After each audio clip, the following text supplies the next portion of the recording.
Hello everybody, welcome to ఇచ్చుముక్కు Telugu channel. మనం ప్రతిరోజు మన ఛానల్ ద్వారా నిఫ్టీ అండ్ బ్యాంక్ నిఫ్టీ చార్ట్ను అనాలిసిస్ చేస్తున్నాం. అందులో భాగంగా రేపు ఎలా ఉండబోతుందో ఒకసారి అనాలిసిస్ చేద్దాం. ముందుగా సారీ ఫ్రెండ్స్, నిన్నటి రోజున నా సిస్టమ్ అనేది కొంచెం ప్రాబ్లం ఇచ్చింది, అందుకే వీడియో చేయలేకపోయాను.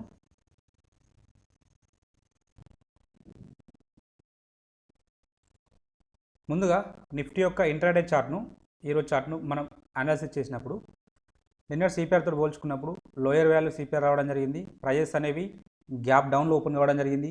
ఇలా గ్యాప్ డౌన్లో ఓపెన్ అయినప్పుడు మనం పర్టికులర్గా ఒక స్ట్రాటజీ డిస్కషన్ చేసినాం.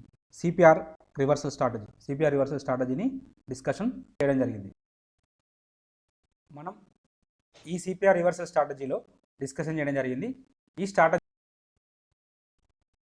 ఈ స్ట్రాటజీలో పర్టికులర్గా ఎప్పుడైనా గ్యాప్ అప్లో కానీ గ్యాప్ డౌన్లో కానీ ఓపెన్ అయినప్పుడు, గ్యాప్ అప్లో అయితే R2 దగ్గర R3 దగ్గర కానీ, లేదా గ్యాప్ డౌన్లో అయితే S1 S2 అలాగే S3 దగ్గర కానీ ఏదైనా పర్టికులర్గా ఆ S2 S3 దగ్గర ఓపెన్ అయినప్పుడు మనకు రివర్సల్ వస్తే అక్కడ మనం ట్రేడ్ తీసుకుంటే రివర్సల్ ట్రేడ్ తీసుకోవడానికి మనకు అవకాశం అయితే ఉంటుంది. సేమ్ సినారియో ఈరోజు జరిగింది. ఇక్కడ S2 దగ్గర గ్యాప్ డౌన్లో ఓపెన్ కావడం జరిగింది. అలాగే ఇక్కడ రిజెక్షన్ క్యాండిల్ కూడా రావడం జరిగింది. సో ఫస్ట్ 5 మినిట్స్ లోపలనే మనకు రిజెక్షన్స్ అయితే రావడం జరిగింది. సో ఇలాంటి కేసులలో ఎవరైతే అగ్రెసివ్ ట్రేడర్ ఉన్నారో వాళ్ళు మాత్రం ట్రేడ్ తీసుకోవడానికి మనకు అవకాశం అయితే లభిస్తుంది. సో ఇది మీ యొక్క ఎంట్రీ పాయింట్ అవుతుంది, ఇది స్టాప్ లాస్ అవుతుంది. సో మీ యొక్క టార్గెట్ నెక్స్ట్ మనం ఆల్రెడీ ఎప్పుడు డిస్కషన్ చేస్తుంటాం, గ్యాప్ ఫిల్ చేయడానికి ప్రయత్నం చేస్తున్నాను. సో గ్యాప్ అయితే ఫిల్లింగ్ జరిగింది, ఇక్కడ వరకు రావడం జరిగింది. సో లేదా 1:1.5 అనేది మీ యొక్క టార్గెట్ అవుతుంది. 1:2 అది మీ యొక్క రిస్క్ని బట్టి ఉంటుంది. సో ఇది అగ్రెసివ్ ట్రేడర్స్కి మాత్రమే, కన్జర్వేటివ్ ట్రేడర్కి మాత్రమే అయితే ట్రేడ్ ఆపర్చునిటీ లభించలేదు అకార్డింగ్ టు సిపిఆర్ ప్రకారం.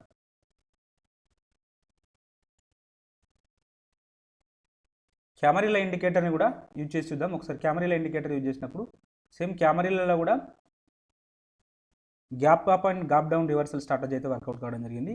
ఎప్పుడైతే ప్రైజెస్ అనేది పర్టికులర్గా L4 కింద ఓపెన్ అయినప్పుడు మనం సెల్ సైడ్ వెళ్ళాం. ఎందుకంటే ఆల్రెడీ గ్యాప్ డౌన్లో సెల్ సైడ్ అంటే L4 కింద ఓపెన్ అయింది కాబట్టి మనం వెళ్ళాం. సో ఇలాంటి సందర్భంలో ఎప్పుడైతే L4 బ్రేక్అవుట్ అవుతుందో, L4 బ్రేక్అవుట్ అయితే మనం రివర్సల్ ట్రేడ్ తీసుకోవడం జరుగుతుంది. L4 అప్ సైడ్ బ్రేక్అవుట్ అయినప్పుడు రివర్సల్ ట్రేడ్ కోసం మనం చూస్తాం. ఈ రివర్సల్ ట్రేడ్ కోసం మనం చూసినట్టయితే సెకండ్ క్యాండిల్లోనే మనకు ఎంట్రీ అయితే రావడం జరిగింది. సో మన టార్గెట్ ఏదవుతుంది, ఇది మన యొక్క టార్గెట్ అవుతుంది. రిస్క్ ఏదవుతుంది, ఇది మీ యొక్క రిస్క్ అవుతుంది. సో ఇలాంటి సందర్భంలో మనం ఓన్లీ ఇది ఎంట్రీ, ఇది రిస్క్, స్టాప్ లాస్, మీ యొక్క రివార్డు 1:1.5 లేదంటే నెక్స్ట్ పైవట్ లైన్, కాబట్టి ఇదే L3 అవుతుంది. మీకు ఇట్లా ఏది ముందైతే అది తీసుకోవచ్చు, లేదా రిస్క్ టు రివార్డ్ అనేది పర్ఫెక్ట్గా లేకపోతే ఎంట్రీ తీసుకోకపోవడమే ఉత్తమం. అయినా ఈ స్ట్రాటజీలో కూడా మనం డిస్కషన్ చేసింది ఏంటిదంటే డెఫినెట్గా రిస్క్ అనేది ఎక్కువగా ఉంటుంది, రివార్డ్ అనేది 1:1 ఉండడానికి మాత్రమే పాసిబిలిటీ ఉంటుందని చెప్పడం జరిగింది. పర్టికులర్గా ఈ క్యామరీలా gap up and gap down reversal స్ట్రాటజీలో పర్టికులర్గా ఈ క్యామరీలా స్ట్రాటజీలో కూడా అగ్రెసివ్ ట్రేడర్స్కి మాత్రమే ట్రేడ్ అయితే లభించింది, కన్జర్వేటివ్ ట్రేడర్స్కి ట్రేడ్ లభించలేదు. అలాగే ఎక్స్పైరీ డే కాబట్టి సో మనం ప్రతి డేలో డిస్కషన్ చేస్తాం, ఎక్స్పైరీ డే కంటే ముందు రోజు డిస్కషన్ చేస్తాం. మ్యాక్సిమం సైడ్ వేస్ ఉండడానికి అవకాశం అయితే ఉంటుందని చెప్పి చూడండి, సైడ్ వేస్లోనే మూవ్ కావడం జరిగింది. వన్ సైడెడ్ ట్రేడ్ అనేది ఉండదు, వన్ సైడెడ్ ట్రేడింగ్ అనేది చాలా తక్కువ సందర్భాల్లో మాత్రమే ఉండడానికి అవకాశం అయితే ఉంటుంది. సో అలాగే ఒకసారి సప్లై డిమాండ్ ప్రకారం కూడా ఒకసారి చూద్దాం. సప్లై జోన్ మార్క్ చేసినప్పుడు పర్టికులర్గా ఇక్కడ ఒక సప్లై జోన్ ఉంది, ర్యాలీ బేస్ డ్రాప్. అలాగే నెక్స్ట్ ఇక్కడ ఇంకొక సప్లై జోన్ అయితే ఉండడం జరిగింది. రెండు 14 పాయింట్స్ తోటి స్టాప్ లాస్ తోటి ఉండడం జరిగింది. సో ఇలా పర్టికులర్గా ఎప్పుడైనా లెవెల్ ఓవర్ లెవెల్, దీన్ని లెవెల్ ఓవర్ లెవెల్ అని మనం కన్సిడర్ చేస్తాం. ఈ లెవెల్ ఓవర్ లెవెల్ వచ్చినప్పుడు ఎక్కువ సందర్భాల్లో స్టాప్ లాస్ హిట్ కావడానికి అవకాశం అయితే ఉంటుంది. అన్ని సందర్భాల్లో పై లెవెలే వర్కౌట్ అవుతుందని కూడా ఏమీ ఉండదు. కానీ ఇలాంటి సందర్భాలు వచ్చినప్పుడు మనం జనరల్గా సప్లై డిమాండ్ ట్రేడింగ్లో మనం ముందే పర్టికులర్ ఈ ప్రైస్ అనేది మనకు ముందే తెలుస్తుంది. ఇక్కడ ఎంట్రీ పాయింట్ పెడతాం. ఇది ప్రాక్సిమల్ లైన్ అంటాం, ఇది డిజిటల్ లైన్ అంటాం. సో ఎవరైనా ఈ వీడియోస్ చూడకపోతే సప్లై డిమాండ్ ప్లేలిస్ట్ ఉంది, అక్కడికి వెళ్ళి కంప్లీట్గా చూడండి. మనం ప్రీ డిపెండ్గా ఆర్డర్స్ అయితే పెట్టేస్తాం. స్టాప్ లాస్ కానీ ఎంట్రీ కానీ ఎగ్జిట్ కానీ ఫ్రీ డిపెండ్గానే ఉంచడం జరుగుతుంది. ఇలా పర్టికులర్గా లెవెల్ ఓవర్ లెవెల్ వచ్చినప్పుడు మరి ఇది వైలేషన్ అవుతుందా, స్టాప్ లాస్ హిట్ అవుతుందా తెలియనప్పుడు కొంచెం కన్ఫర్మేషన్ కోసం కన్ఫర్మేషన్ ట్రేడ్ అంటే ఒక వన్ క్యాండిల్ అనేది దీన్ని హిట్ అయిన తర్వాత ఇది అప్ సైడ్ అంటే బ్రేక్ చేసుకుంటూ అప్ సైడ్ వెళ్తుందా డౌన్ సైడ్ వెళ్తుందా అని చూసినట్టయితే మనకు అంటే సక్సెస్ రేట్ ఎక్కువ కావడానికి అయితే అవకాశం అయితే ఉంటుంది. పర్టికులర్గా ఈ క్యాండిల్ అనేది రిజెక్షన్ రావడం జరిగింది. సో మీ యొక్క ఎంట్రీ పాయింట్ యాక్చువల్గా ఇది అవుతుంది, కానీ మీరు కన్ఫర్మేషన్ క్యాండిల్ కోసం వెయిట్ చేసినట్టయితే ఇది మీ యొక్క ఎంట్రీ అవుతుంది. మీ యొక్క స్టాప్ లాస్ అనేది ఇది అవుతుంది. స్టాప్ లాస్ అనేది పెరిగింది, స్టాప్ లాస్ అనేది ఇంకొక 10 పాయింట్స్ అంటే 25 పాయింట్స్ వరకు మీ యొక్క స్టాప్ లాస్ అనేది ఇంక్రీజ్ అయింది. దానికి తగ్గట్టుగా మీ యొక్క టార్గెట్ అనేది మోర్ దెన్ 250 పాయింట్స్ అయితే రావడం జరిగింది. సో ఇలా అంటే కన్ఫర్మేషన్ క్యాండిల్ యూజ్ చేసుకొని చూసుకుంటే ఇలా లెవెల్ పర్టికులర్గా ఇలా లెవెల్ ఓవర్ లెవెల్ వచ్చినప్పుడు ఈ స్ట్రాటజీ అంటే ఈ క్యాండిల్ అయితే యూజ్ చేసుకోండి. ఒక రివర్సల్ క్యాండిల్ పర్టికులర్గా ఎనీ సప్లై జోన్ కానీ ఎనీ డిమాండ్ జోన్ కానీ దగ్గర తీసుకుంటే మీకు రిస్క్ అనేది పెరుగుతుంది, కానీ సక్సెస్ రేట్ అది విన్నింగ్ అవ్వడానికి కూడా ఎక్కువ అవకాశం అయితే ఉంటుంది. సో ఒకవేళ దీన్ని బ్రేక్ చేసుకుంటూ అప్ సైడ్ వెళ్తే మనకు ఇక్కడ మాత్రం ఎంట్రీ లభించడానికి అవకాశం ఉంటుంది. ఇక్కడ సో మనకి ఇక్కడ రిజెక్షన్ అయింది కాబట్టి సో ఇది వర్కౌట్ అయింది.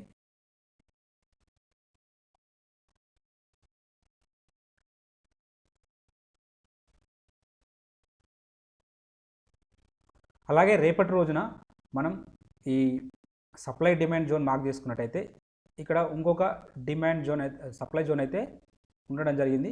బట్ ఇది ఆల్రెడీ టెస్టెడ్, ఇది ఆల్రెడీ ఒకవేళ ఇన్ కేసు రెండోసారి కూడా మనకు ఇదే ఇంట్రాడే ట్రేడ్లో ఇక్కడ ఒకసారి అవకాశం అయితే లభించింది చూడండి. సో మళ్ళీ పర్టికులర్గా ఇక్కడికి వచ్చిన తర్వాత రిజెక్షన్స్ అయితే రావడం జరిగింది. సో ఇక్కడ కూడా ఓన్లీ 14 పాయింట్స్ తోటి మీ యొక్క రిస్క్ తోటి మంచి రివార్డ్ అయితే రావడం జరిగింది. ఇది ఓన్లీ వన్ టైం టెస్టెడ్ కాబట్టి మేబీ ఈ లెవెల్కి వచ్చినప్పుడు రేపు రియాక్షన్స్ అయితే ఉండడానికి అవకాశం అయితే ఉంటుంది. ఇది ఫ్రెష్ జోన్ కాదు, ఇది సెకండ్ టైం జోన్, అంటే సెకండ్ టైం రియాక్షన్కు పాసిబిలిటీస్ ఉన్న zone. At the same time violation కావడానికి కూడా అవకాశం ఉంటుంది. కాబట్టి ఇక్కడ కూడా కన్ఫర్మేషన్ ఎంట్రీ కోసం ప్రయత్నం చేయండి. కన్ఫర్మేషన్ ఎంట్రీ అంటే ఏదైనా ఒక 5 మినిట్స్ క్యాండిల్లో పర్టిక్యులర్ ఆ సప్లై జోన్ ఆ డిమాండ్ దగ్గర మన ఆపోజిట్ రివర్సల్ ట్రేడ్ వచ్చినప్పుడు మనం ట్రేడ్ తీసుకోవడానికి అవకాశం అయితే లభిస్తుంది. ఓకే, ఇది మార్క్ చేసుకోండి. ఇంకా డిమాండ్ జోన్ చూద్దాం ఒకసారి. డిమాండ్ జోన్ ఉందేమో అక్కడ. అలా డిమాండ్ జోన్ గురించి మాట్లాడుకున్నట్టయితే ఇక్కడ ఒక డిమాండ్ జోన్ అయితే ఉన్నది. ఇది ఆల్మోస్ట్ 10th జూన్ రోజు ఇక్కడ ఒక డిమాండ్ జోన్ రావడం జరిగింది. సో ఇది మన 5 మినిట్స్ టైం ఫ్రేమ్లో ఇక్కడికి వస్తే మేబీ ప్రైజెస్ అనేవి రియాక్షన్స్ కావడానికి అవకాశం అయితే ఉంటుంది. 1500 600 దగ్గర ఒక రియాక్షన్ జోన్ ఉండడానికి అవకాశం అయితే ఉంటుంది. ఇక్కడ ఒక 30 పాయింట్స్ మీ యొక్క స్టాప్ లాస్ ఉన్నది. సో ఇక్కడ ఈ జోన్ను ఒకసారి కన్ఫర్మేషన్ ఎంట్రీ కోసం మీరు చూడండి, పాసిబుల్ అయితే ట్రేడ్ తీసుకోవడానికి అవకాశం అయితే ఉంటుంది.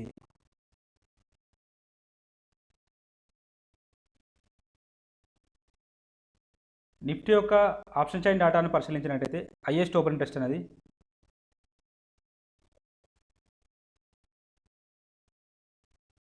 16,500 దగ్గర ఉన్నది.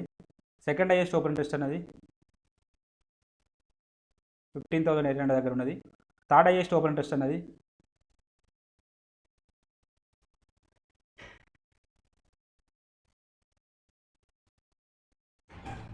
ఇక్కడ ఉన్నది.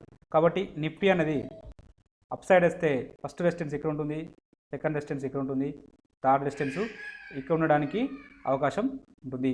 వీటిలో సిగ్నిఫికెంట్గా ఒకే రోజు హైయెస్ట్ ఓపెన్ ఇంట్రెస్ట్ అనేది ఇక్కడ బిల్డప్ కావడం జరిగింది. సో ఇది స్ట్రాంగ్ రెసిస్టెన్స్ లాగా యాక్ట్ చేయడానికి అవకాశం అయితే ఉంటుంది. సో 15,800 అనేది స్ట్రాంగ్ రెసిస్టెన్స్ లాగా యాక్ట్ చేయడానికి అవకాశం ఉన్న లెవెలు. అలాగే ఓవరాల్ సినారియోని మనం పరిశీలించినప్పుడు చేంజ్ ఇన్ ఓపెన్ ఇంట్రెస్ట్ కాలం ఇంక్రీజ్ అవుతూ ఉంది, ప్రైజెస్ అనేవి డౌన్ఫాల్ వస్తూ ఉన్నాయి. కాబట్టి ఇది షార్ట్ బిల్డప్ జరిగింది. షార్ట్ బిల్డప్ జరిగింది అంటే నెగిటివ్ కంటిన్యూ కావడానికి అవకాశం అయితే ఉన్నది. అకార్డింగ్ టు కాల్ డేటా ప్రకారం నెగిటివ్ కంటిన్యూ చేయడానికి అవకాశం ఉన్నది. ఒకసారి పుట్ సైడ్ డేటాను కూడా పరిశీలిద్దాం.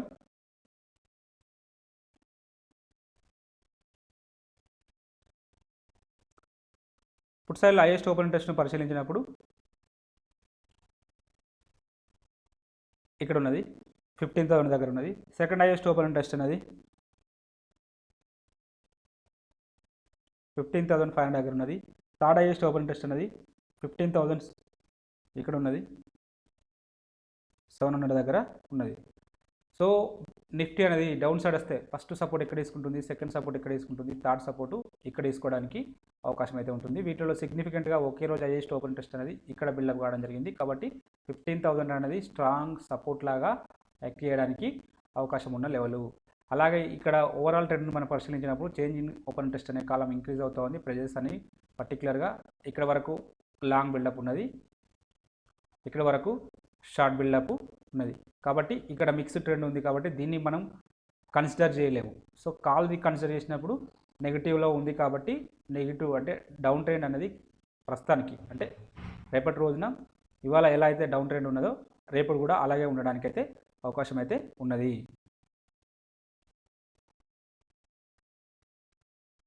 అకార్డింగ్ టు ఇచ్చుముఖి ఇండికేటర్ ప్రకారం ఆల్రెడీ క్యాండిల్ అనేది కన్వర్జేషన్ లైన్ కింద క్లోజ్ అయింది. సో కాబట్టి ఈ లోస్ ఉన్న చూడండి, ఈ లోస్ అనేది బ్రేక్ డౌన్ అయితే ఫర్దర్గా ఇక్కడ వరకు రావడానికి కూడా ఛాన్సెస్ అయితే ఉన్నది. ఈ బేస్ లైన్ 15,200 వరకు రావడానికి ఛాన్సెస్ అయితే ఉన్నది. సో అది ఈ వీక్ కోసం చెప్తున్నాను. మేబీ రేపటి రోజున ఇక్కడ వరకు రావడానికి అయితే ఉన్నది. 15,500 వరకు పాసిబిలిటీస్ అయితే ఉన్నది. ఒకవేళ లో బ్రేక్అవుట్ అయితే, ఒకవేళ అప్ సైడ్ వెళ్ళినా లేదా గ్యాప్ అప్లో ఓపెన్ అయినా, ఈ కన్వర్జేషన్ లైన్ పైన ఓపెన్ అయినా కూడా మళ్ళీ ఫర్దర్గా ఈ లాస్ట్ టైం 15,900 వరకు వెళ్ళడానికి ఛాన్సెస్ అయితే ఉన్నవి. So up side 15,900, down side ఇవాళ లో బ్రేక్ అయితే ఫర్దర్గా 15,500 వరకు రావడానికి పాసిబిలిటీస్ ఉన్న సినారియోస్ అయితే నిఫ్టీలో మనకు చూపెడుతున్నది. సరే అవలీలో కూడా చూద్దాం. అవలీలో చూసినప్పుడు క్యాండిల్ అనేది క్లౌడ్ కింద ట్రేడ్ అవుతుంది. అలాగే కుమ కూడా ఫ్యూచర్ కుమ కూడా చాలా వీక్గా ఉన్నది. ప్రస్తుతానికి బులిష్ ఉన్నప్పటికీ మేబీ ఇంకా కొంచెం డౌన్ ట్రేడ్ వస్తే మాత్రం ఫర్దర్గా ఇది బేరిష్ కుమోగా మారుతుంది. వన్స్ ఇది బేరిష్ కుమోగా మారితే మనకు ఇక్కడ వరకు వెళ్ళడానికి అయితే ఛాన్సెస్ అయితే ఉంటుంది. సేమ్ ఇది 15,500 వరకు రావడానికి అయితే పాసిబిలిటీ ఉన్నది. ఇన్ కేస్ ఒకవేళ బ్రేక్అవుట్ అయితే ఫర్దర్గా 15,500 వరకు రావడానికి పాసిబిలిటీస్ ఉన్నది. ఒకవేళ ఇంక ఇది బ్రేక్అవుట్ అయితే ఇంకా డౌన్ సైడ్ వెళ్ళడానికి పాసిబిలిటీ ఉన్నది. సో ఇది నిఫ్టీ యొక్క సినారియో. అలాగే బ్యాంక్ నిఫ్టీ చార్ట్ను కూడా అనాలిసిస్ చేద్దాం. ముందుగా బ్యాంక్ నిఫ్టీ యొక్క ఇంట్రాడే చార్ట్ను అనాలిసిస్ చేసినప్పుడు సేమ్ నిఫ్టీ లాగానే గ్యాప్ డౌన్లో ఓపెన్ కావడం జరిగింది. గ్యాప్ డౌన్లో ఓపెన్ అయినప్పుడు మన స్ట్రాటజీ సిపిఆర్ రివర్సల్ స్ట్రాటజీ అయితే యూజ్ చేయడానికి పాసిబిలిటీ ఉంటుంది. అది పర్టికులర్గా S2 దగ్గర గ్యాప్ డౌన్లో ఓపెన్ అవుతూ ఇక్కడ రిజెక్షన్స్ అయితే రావడం జరిగింది. కాబట్టి మనకు అప్ సైడ్ వెళ్ళడానికి పాసిబిలిటీస్ ఉంటుంది. సో ఇక్కడ ఈ సందర్భంలో గ్యాప్ ఇంకా ఫిల్ చేయలేదు, ఇక్కడ వరకు రావాల్సి ఉండే కానీ రాలేదు. ఎనీహౌ ఇక్కడ నుంచి రిజెక్షన్స్ అయితే రావడం జరిగింది. ఇలా gap up gap down reversal స్ట్రాటజీస్లలో మనకు రిస్క్ టు రివార్డ్ అనేది తక్కువగా ఉంటుంది. మనం ఆల్రెడీ డిస్కషన్ చేయడం జరిగింది. సో ఈ సందర్భంలో కూడా రిస్క్ టు రివార్డ్ అనేది మనకు చాలా తక్కువగా ఉంటుంది. సో అది మీ ఇష్టం. రివార్డు అంటే ట్రేడ్ తీసుకుంటారా తీసుకోరా అనేది అది మీ యొక్క రిస్క్ మీద డిపెండ్ అవుతుంది. ఎనీహౌ ఇక్కడ అగ్రెసివ్ ట్రేడర్స్కి మాత్రమే ట్రేడు, కన్జర్వేటివ్ ట్రేడర్స్కి మాత్రమే అయితే ట్రేడు లేదు. క్యామరీల ఇండికేటర్ని కూడా యూజ్ చేసినప్పుడు క్యామరీలో కూడా gap up and gap down reversal strategy అయితే వర్కౌట్ కావడం జరిగింది. ఈ స్ట్రాటజీ వర్కౌట్ కావడం జరిగింది. పర్టికులర్గా L4 కింద ఓపెన్ అయినప్పుడు, H4 కింద ఓపెన్ అయినప్పుడు ఈ స్ట్రాటజీ మనకు వర్కౌట్ కావడానికి అవకాశం ఉంటుంది. ఇది కూడా స్కాల్పింగ్ పర్పస్లోనే మనకు వర్కౌట్ కావడం జరిగింది. సో పర్టికులర్గా ఈ L4 అప్ సైడ్లో బ్రేక్అవుట్ కావడం జరిగింది. L4 అప్ సైడ్లో బ్రేక్అవుట్ అయినప్పుడు ఇది మీ యొక్క ఎంట్రీ పాయింట్ అవుతుంది. మీ యొక్క స్టాప్ లాస్ అనేది ఇది అవుతుంది. సో మీ టార్గెట్ అనేది నెక్స్ట్ ఇది అవుతుంది. కాబట్టి ఇది ఈజీగా అచీవ్ కావడం జరిగింది. సో రివార్డ్ అనేది అంటే ఓన్లీ 1:1 లేదా 1.5 ఉండడానికి మాత్రమే పాసిబిలిటీస్ ఉంటుంది. సో మనం డైలీ డిస్కషన్ చేసుకున్నట్టు 1:2 అయితే ఉండడానికి అవకాశం ఉండదు. ఎందుకంటే ఇవి రివర్సల్ ట్రేడ్స్ పర్టికులర్గా గ్యాప్ అప్ గ్యాప్ డౌన్లో ఓపెన్ అయినప్పుడు ఇలాంటి సినారియోలు మాత్రమే ఉంటుంది. ఆల్రెడీ మనం డిస్కషన్ చేయడం జరిగింది. సో ఇక్కడ ఈ సందర్భంలో కూడా 1:1 అయితే వర్కౌట్ కావడం జరిగింది.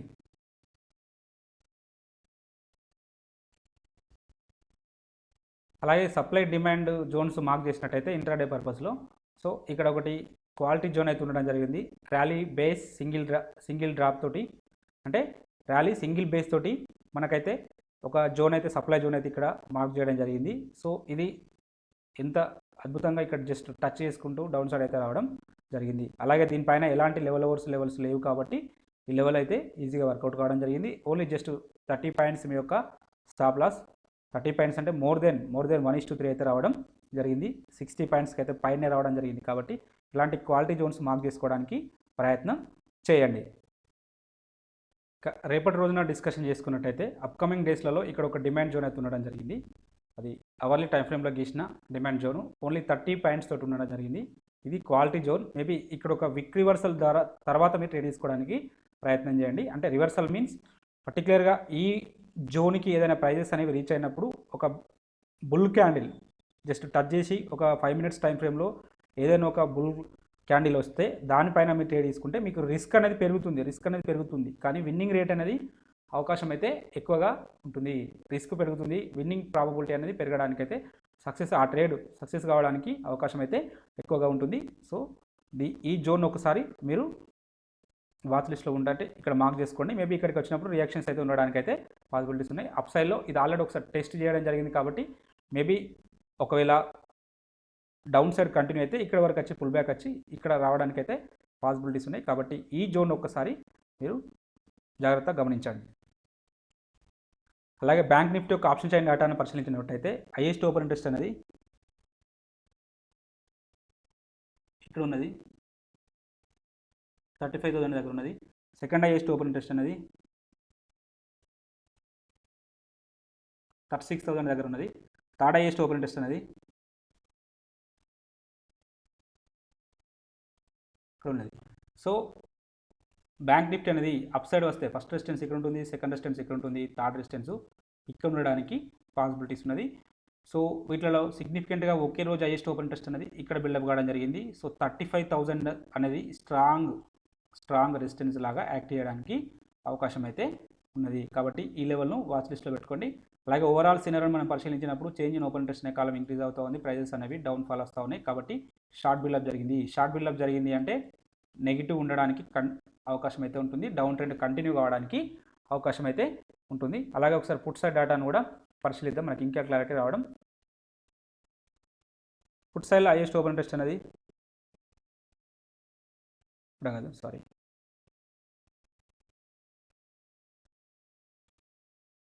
హైయెస్ట్ ఓపెన్ ఇంట్రెస్ట్ అనేది 34,000 దగ్గర ఉంది.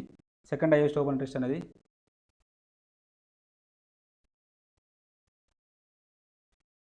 ఇక్కడ ఉన్నది. థర్డ్ హైయెస్ట్ ఓపెన్ ఇంట్రెస్ట్ అనేది ఇక్కడ ఉన్నది, 33,000 దగ్గర ఉన్నది. బ్యాంక్ నిఫ్టీ అనేది డౌన్ సైడ్ వస్తే ఇక్కడ సపోర్ట్ తీసుకుంటుంది, సెకండ్ సపోర్ట్ ఇక్కడ తీసుకుంటుంది, థర్డ్ సపోర్ట్ ఇక్కడ తీసుకోవడానికి అవకాశం ఉన్నది. సో అలాగే ఒకే రోజు హైయెస్ట్ ఓపెన్ ఇంట్రెస్ట్ మనం పరిశీలించినప్పుడు ఇక్కడ బిల్డప్ అయింది. కాబట్టి ఈ లెవెల్ అనేది స్ట్రాంగ్ సపోర్ట్ లాగా యాక్ట్ చేయడానికి అవకాశం ఉన్న లెవెల్ 34,500 అనేది.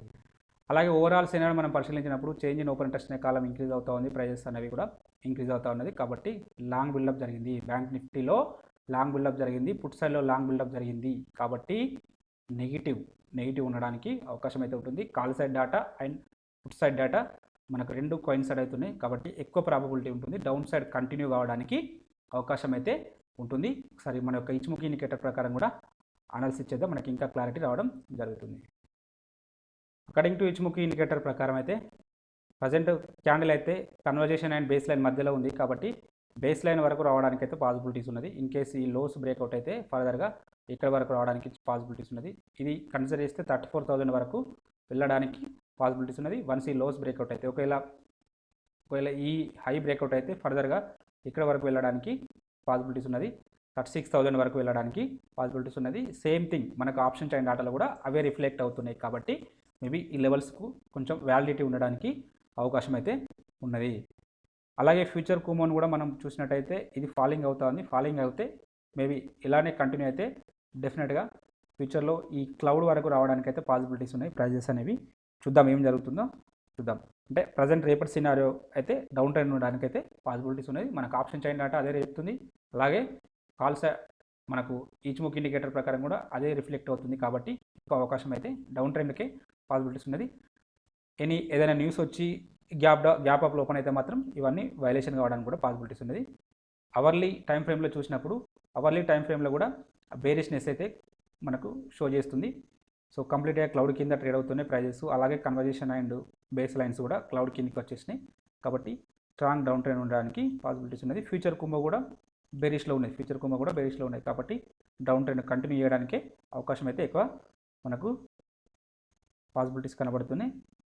ఓకే, ఒకవేళ support and demand zones mark తీసుకున్నట్టయితే సో నెక్స్ట్ ఇక్కడ వరకు 34,200 వరకు రావడానికి అవకాశం అయితే ఉన్నది. ఈ లెవెల్ వరకు రావడానికి పాసిబిలిటీస్ ఉన్నది. ఇది 34,200 దగ్గర ఉన్నది. డౌన్ సైడ్ వస్తే ఇన్ కేస్ అది బ్రేక్అవుట్ అయితే ఫర్దర్గా అది బ్రేక్అవుట్ అయితే నెక్స్ట్ ఇక్కడ వరకు రావడానికి అయితే అవకాశం అయితే ఉంటుంది. 33,500 వరకు చూద్దాం ఏం జరుగుతుందో.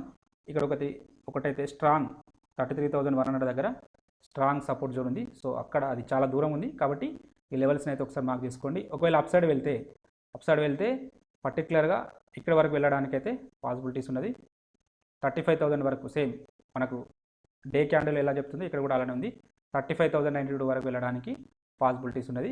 ఒకవేళ మనకు బ్రేక్అవుట్ వస్తే పర్టికులర్గా ఈ టైం ఫ్రేమ్లో ఇక్కడ బ్రేక్అవుట్ రావడానికి పాసిబిలిటీస్ ఉంది. అప్ సైడ్ వెళ్తే, లేదు అంటే ఇక్కడ రిజెక్షన్స్ వచ్చినాయంటే ఫర్దర్గా డౌన్ సైడ్ వెళ్ళడానికి పాసిబిలిటీస్ ఉన్నది. చూద్దాం ఏం జరుగుతుందో. లేదంటే ఇక్కడ క్లౌడ్ను బ్రేక్ చేసుకుంటూ బయటకు వెళ్ళాల్సిన అవసరం అయితే ఉంటుంది. ఒకవేళ గ్యాప్ అప్ ఓపెన్ అయితే మాత్రం రివర్స్ అంటే ట్రేడ్ అనేది సినారియో చేంజ్ అవుతుంది. ఇది బ్యాంక్ నిఫ్టీ యొక్క సినారియో. ఒకవేళ క్లౌడ్ బ్రేక్ చేసుకుంటూ అప్ సైడ్ వస్తే పర్టికులర్గా ఇక్కడ వరకు 36,000 వరకు వెళ్ళడానికి కూడా పాసిబిలిటీస్ ఉన్నది. ఇక్కడ ఒకటి మనకు సప్లై జోన్ అయితే ఉండడం జరిగింది. ఇక్కడ వరకు రావడానికి ఛాన్సెస్ అయితే ఉన్నాయి. అది ఆల్రెడీ ఇంతకుముందు డిస్కషన్ చేయడం కూడా జరిగింది ఒకసారి. అలాగే ఇంటర్డే స్టాక్స్ కూడా ఒకసారి చూద్దాం.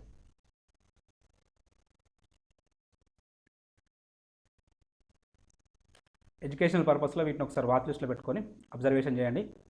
మీకు ఈ కంటెంట్ నచ్చినట్టయితే తప్పక లైక్ చేస్తూ షేర్ చేయగలరు, అలాగే సబ్స్క్రైబ్ చేసుకోగలరు. Thank you everybody.